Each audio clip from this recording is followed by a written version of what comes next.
जय श्री राम मित्रों।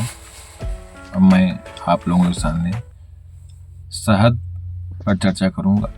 शहद कई नामों से पुकारा जाता है। पहला नाम है शहद, हनी, मधु, ये कई नामों से पुकारा जाता है। मित्रों, सबसे पहले शहद असली है या नकली, इस पर विचार करेंगे। मार्केट में कई प्रकार के शहद आ रहे हैं।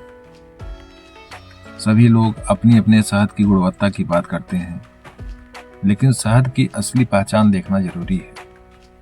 गली गांव में बेचने वाले भी आते हैं, उस पर शहद का छत्ता रख देते हैं, तो ऐसा लगता है कि नहीं, वो असली ही है। उसकी सबसे आसान, सबसे बढ़िया तरीका ये है कि एक पत्ते पर थोड़ा सा शहद रखें और उसको कुत्ते के सामने ले जाएंगे। अगर असली शहद रहेगी तो कुत्ता उसको सूंघेगा, सूंघ कर छोड़ देगा, उसको चाटेगा नहीं। तब ये समझ लीजिएगा कि शहद असली है। और नकली शहद की पहचान ये है, कुत्ता उसको चाट लेगा।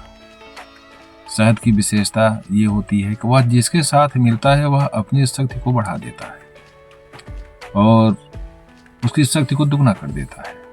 इसीलिए आयुर्वेद की दवाओं में देखिए, जितनी भी लगभग दवाएं हैं वह अनुपान भेद से शहद के साथ ही खाई जाती हैं। जैसे सीतोपलाह चूर्ण ले लीजिए, या जो सर्दी जुकाम के काम में लाई जाती है, च्यवनप्राश में भी शहद डाला जाता है, मीठ डाल के मिलाया जाता है लास्ट में, तब वह उसकी शक्ति को दुगना कर देता है। मित्रों, ऐसे ही अन्य दवाओं में शहद का प्रयोग किया जाता है। शहद की आजकल जो विशेषता है, वह विशेषता ये है कि लोग मोटे होने के लिए, पतले होने के लिए ही प्रयोग करते हैं। जैसे मोटा होना चाहते हैं तो शहद को दूध में घोलकर आप रात को सोते समय पीते हैं, तो धीरे धीरे आपके शरीर में चर्बी आ जाएगी, आप मोटे तगड़े हो जाएंगे। और दुबले पतले हैं, मोटा होना चाहते हैं, तो इससे बढ़िया उपाय और क्या होगा। और मोटे हैं, पतला होना चाहते हैं, तो शहद में सुबह शहद 1 गिलास पानी में घोल कर खाली पेट आप पी लीजिए, 2 महीने पीजिए, उसके बाद आप पतले हो जाएंगे। मित्रों, 2 महीने से अधिक शहद का प्रयोग ना करें। इसके अतिरिक्त शहद के छत्ते से मोम भी तैयार किया जाता है, और वह मोम जो बीवाई वगैरह फटती है, उसमें जो मलहम बनाया जाता है वह बहुत ही गुणकारी होता है और फटी हुई बीवाई को समाप्त कर देता है। शहद चर्म रोग नाशक है।